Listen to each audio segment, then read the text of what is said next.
আসসালামু আলাইকুম, আমি জান্নাতুল ফেরদৌস পারিসা। সকলকে আমন্ত্রণ জানাচ্ছি জাগো বাংলার প্রাইম নিউজে। শুরুতেই জাগো বাংলার বিশেষ প্রতিবেদন, স্বাস্থ্যই সকল সুখের মূল।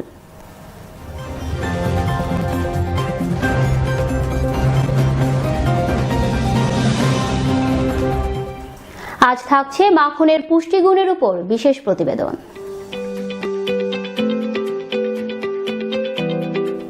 দেখছিলেন গ্র্যান্ড ট্যুরস অ্যান্ড ট্রাভেলস বিশেষ সংবাদ শিরোনাম। এবার অন্যান্য শীর্ষ সংবাদ।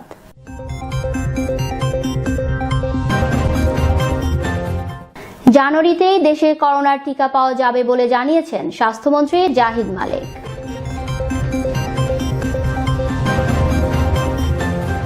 কৃষক ও পাইকারদের হাক ডাকে জমজমাট মানিকগঞ্জের বৃহৎ সবজির আড়ত। দাম কমায় হতাশ কৃষক, খুশি পাইকার ও সাধারণ ভোক্তারা।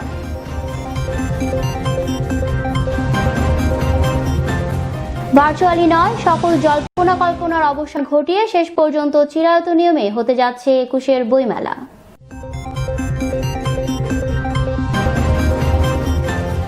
যুক্তরাষ্ট্রে ফাইজার বায়োএনটেকের ভ্যাকসিন জরুরি ব্যবহারের অনুমোদন দিয়েছে মার্কিন খাদ্য ওষুধ প্রশাসন।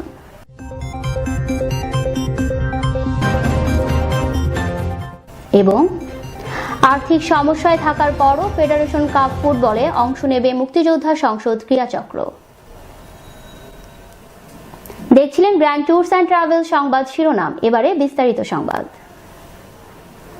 জানুয়ারিতেই দেশে করোনার টিকা পাওয়া যাবে বলে জানিয়েছেন স্বাস্থ্যমন্ত্রী জাহিদ মালেক। দুপুরে স্বাস্থ্য অধিদপ্তরে ভারতের সিরাম ইনস্টিটিউটের সঙ্গে ভ্যাকসিন সংক্রান্ত চুক্তি সই হওয়ার পর তিনি কথা বলেন। মন্ত্রী বলেন, সবকিছু ঠিক থাকলে জানুয়ারিতেই ভ্যাকসিনের প্রথম চালান পাবে বাংলাদেশ। এরপর প্রতি মাসে 50 লাখ করে 6 মাসে 3 কোটি ডোজ ভ্যাকসিন দেশে আসবে। তিনি আরো বলেন, অক্সফোর্ড ছাড়াও রাশিয়া, চীন ও যুক্তরাষ্ট্র ভ্যাকসিনের বিষয়ে যোগাযোগ হচ্ছে। অক্সফোর্ডের করোনা টিকা 3 কোটির বেশি দিতে না পারলে অন্য দেশ থেকে ভ্যাকসিন আনা হবে। জানা গেছে, অক্সফোর্ড বিশ্ববিদ্যালয় ও ব্রিটিশ সুইডিশ ওষুধ নির্মাতা অ্যাস্ট্রাজেনেকার তৈরি করোনা ভাইরাসের ভ্যাকসিনটি ভারত উৎপাদন করবে সিরাম ইনস্টিটিউট। ভ্যাকসিনকো ফার্মাসিউটিক্যালসের মাধ্যমে এই ভ্যাকসিনটি বাংলাদেশ নিয়ে আসছে। গত 5 নভেম্বর এই সংক্রান্ত সমঝোতা স্মারক সই হয়েছিল। আমরা যে ভ্যাকসিনটি নিচ্ছি অক্সফোর্ডের আবিষ্কৃত অ্যাস্ট্রাজেনেকার, যেটা সিরাম ইনস্টিটিউট ইন্ডিয়াতে তৈরি হচ্ছে। আমরা 3 কোটি ডোজের জন্য বুকিং দিয়েছি। সব কার্যক্রম আশা করি আগামী জানুয়ারি মাসে কোনো এক সময় আমরা করে ফেলতে পারবো, যদি আমাদের প্ল্যান অনুযায়ী সব কাজকর্মগুলো হয়। ভোর থেকে কৃষক ও পাইকারদের হাক ডাকে জমজমাট ঢাকা আরিচা মহাসড়কের বাটবাউর বৃহৎ সবজির আড়ত। চলতি সপ্তাহে সবজির দাম কমায় হতাশ কৃষক, আর কম দামে টাটকা সবজি কিনতে পেরে খুশি দূর দূরান্তের পাইকার ও সাধারণ ভোক্তারা। বিস্তারিত দেখুন রোজা চৌধুরীর ডেস্ক রিপোর্টে। কুয়াশা ঢাকা ভরে উৎপাদিত সবজি দিয়ে মানিকগঞ্জের বাটবাউর সবজির আড়তে আসেন কৃষক। পাওয়া যাচ্ছে ফুলকপি, বরবটি, বাঁধাকপি, করলা সহ নানা ধরনের সবজি।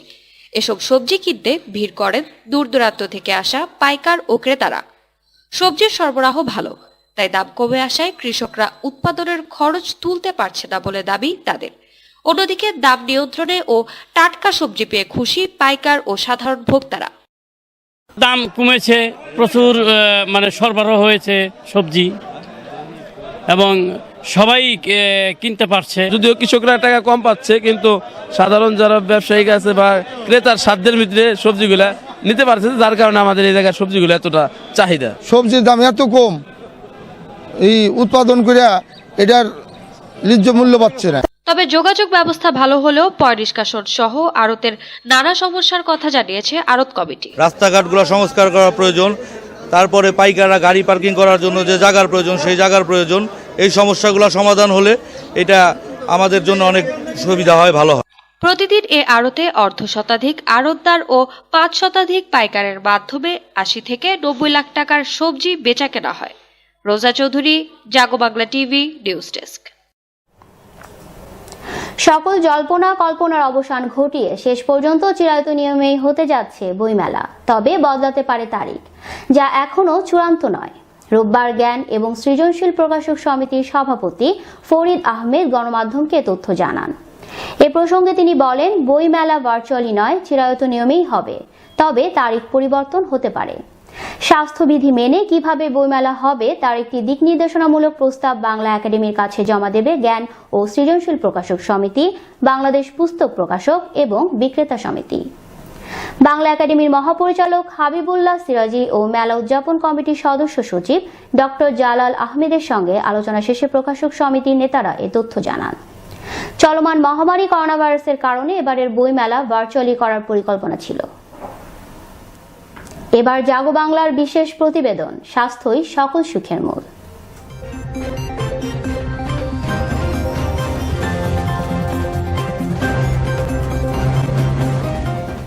দুধ থেকে তৈরি মাখন শুধু মুখরোচকই নয়, স্বাস্থ্যকর খাবার হিসেবে সুনাম বিশ্বজুড়ে। যদিও লিপিডের এই উৎসকে একদা দায়ী করা হতো হৃদরোগ ও স্থূলতার জন্য, গবেষণা বলছে মাখনের সেলেনিয়াম, লেসিথিন এবং লরিক অ্যাসিড মানুষের স্বাস্থ্যের জন্য উপকারী। পুষ্টিবিজ্ঞানীদের মতে খাদ্যটির ভিটামিন K2 প্রোস্টেট ক্যান্সার, হাড় ভাঙা এবং করোনারি হার্ট রোগের ঝুঁকি কমাতে কার্যকর।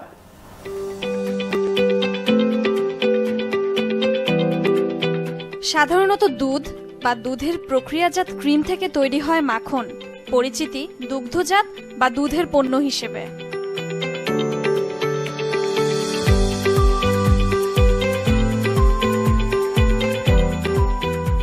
দেখতে হলুদ রঙের, তবে দুধের রঙের উপর নির্ভর করে গাঢ় হলুদ থেকে সাদা রঙের হতে পারে।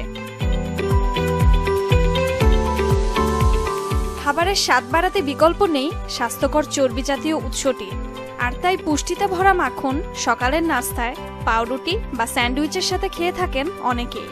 আবার স্বাদ বৃদ্ধির জন্য বিভিন্ন রকম রান্নায় অথবা খাবারে বিশেষ সুঘ্রাণ আনতে ব্যবহৃত হয় মাখন।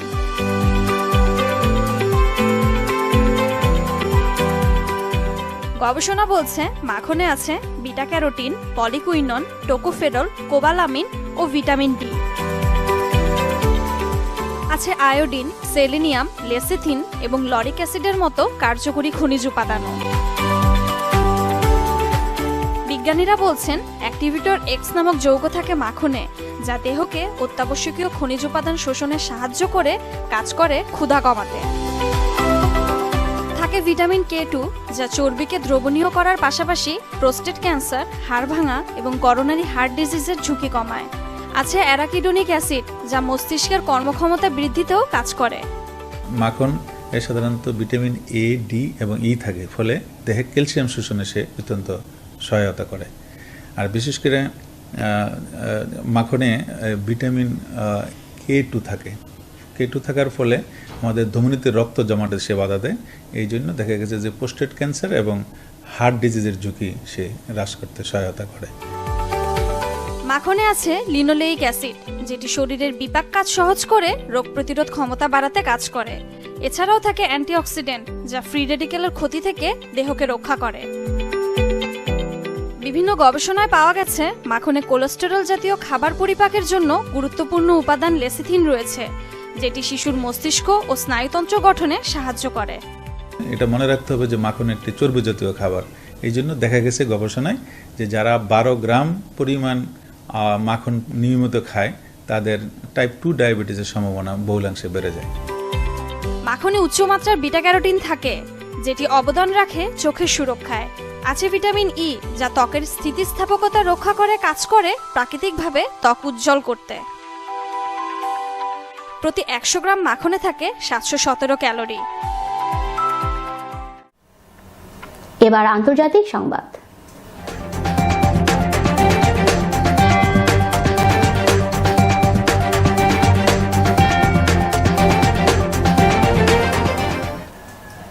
যুক্তরাষ্ট্রে ফাইজার বায়োনটেকের ভ্যাকসিন জরুরি ব্যবহারের অনুমোদন দিয়েছে মার্কিন খাদ্য ও ওষুধ প্রশাসন FDA। ট্রাম্প প্রশাসনের চাপের মুখে অনুমোদন দিল FDA। আগামী 24 ঘন্টার মধ্যেই এই ভ্যাকসিনের প্রয়োগ করা হবে বলে জানান মার্কিন প্রেসিডেন্ট ট্রাম্প। তবে দেশটির স্বাস্থ্য ও মানব সার্ভিসের সেক্রেটারি জানান আগামীকাল সোমবার বা মঙ্গলবার এই ভ্যাকসিন মানব শরীরে প্রয়োগ করা হবে। ভ্যাকসিন পাওয়ার ক্ষেত্রে কেয়ার হোমের বয়স্ক ও ফ্রন্টলাইনারদের অগ্রাধিকার দেওয়া হবে।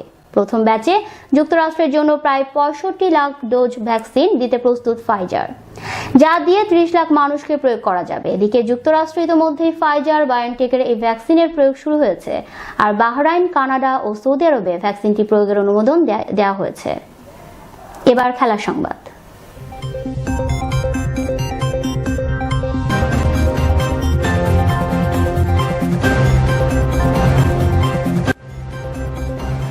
আর্থিক সমস্যায় থাকার পরও ফেডারেশন কাপ ফুটবলে অংশ নেবে মুক্তিযোদ্ধা সংসদ ক্রীড়া চক্র ক্লাবটির ম্যানেজার আরিফুল ইসলাম জানান, খেলোয়াড়দের ভবিষ্যতের কথা ভেবে আসরটিতে অংশ নেবে মুক্তিযোদ্ধা সংসদ। ফুটবলারদের পাওনা পরিশোধ ও ভবিষ্যতে ক্লাবে আর্থিক সহযোগিতা পেতে নতুন স্পন্সর খোঁজা হচ্ছে বলেও জানান তিনি। বাফুফের পক্ষ থেকে ক্লাবটিকে সহযোগিতার আশ্বাস দেওয়া হলেও এখনো কোনো সহযোগিতা মেলেনি উল্লেখ করে তিনি বলেন, ফেডারেশন কাপকে সামনে রেখে দলের প্রস্তুতি এরই মধ্যে শুরু হয়েছে। স্পন্সর খুঁজতেছি এখন। দেশে বড় বড় গ্রুপ অফ কোম্পানি আছে থাকে, আমরা আশাবাদী মুক্তিযোদ্ধা সংসদ ক্রীড়া চক্রের পাশে কেউ না কেউ এসে সহযোগিতা হাত বাড়িয়ে দিবে। সংবাদ শেষ করার আগে গ্র্যান্ড ট্যুরস অ্যান্ড ট্রাভেল শিরোনামগুলো আরো একবার।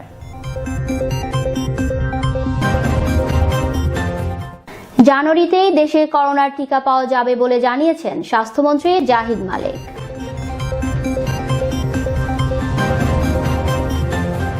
কৃষক ও পাইকারদের হাক ডাকে জমজমাট মানিকগঞ্জের বৃহৎ সবজির আড়ত। দাম কমায় হতাশ কৃষক, খুশি পাইকার ও সাধারণ ভোক্তারা।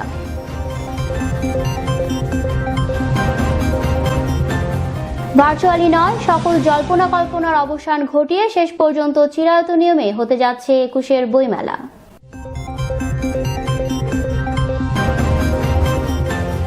যুক্তরাষ্ট্রে ফাইজার বায়োনটেকের ভ্যাকসিন জরুরি ব্যবহারের অনুমোদন দিয়েছে মার্কিন খাদ্য ও ওষুধ প্রশাসন।